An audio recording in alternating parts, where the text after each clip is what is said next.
Venezuela flies military aircraft close to U.S. military ships in what the Pentagon calls a provocative move. And based off of comments and actions from the U.S. in the last few days, it looks like the U.S. is setting itself up to get beat down. They look like they are trying to start a war with a country that in reality they cannot win. And they're starting a war under false pretense. Now, these planes flying close to those military ships comes after the U.S. decided to extrajudiciously bomb a boat with 11 people after claiming that they were narco-terrorists taking drugs into the U.S., and they've yet to provide any proof to suggest that that is actually the truth. But to be clear, that boat full of 11 people could have been carrying all of the cocaine in Colombia, and the actions by the U.S. would have still been illegal. They just needed to seize the boat, investigate the boat, arrest and apprehend the traffickers, and then they would be dealt with accordingly to international law. But this is the U.S., so they shoot first, ask questions later, and then call everyone who dies a terrorist to justify their horrendous act. And they're using this, of course, to justify further provocation against Venezuela, as if this is more proof that Venezuela is involved in some elaborate trafficking scheme, and that has always been the case.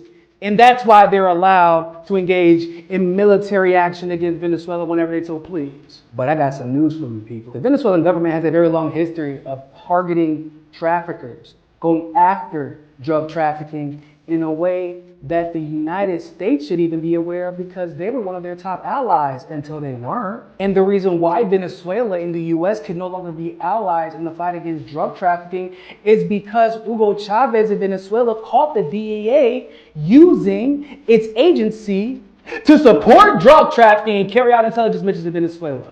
Gasp!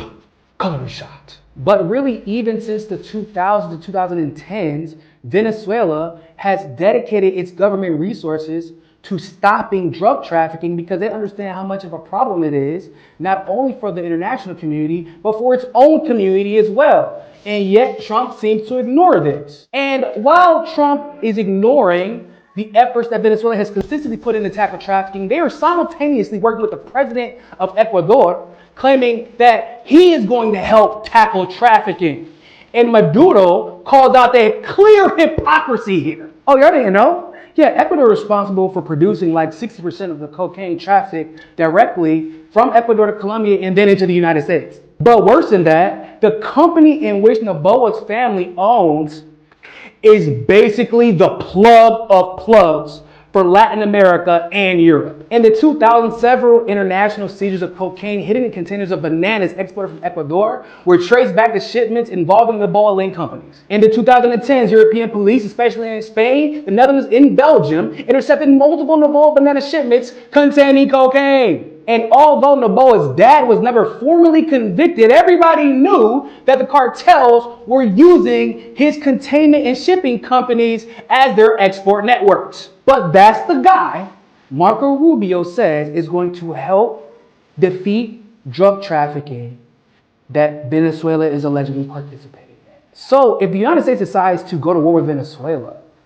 it would literally be because they're lying to you and they just want the oil. It has nothing to do with drug trafficking. But of course, beyond that, it's a war they can't possibly. You see, ladies and gentlemen, in 2022, military applicants reached a 40-year low.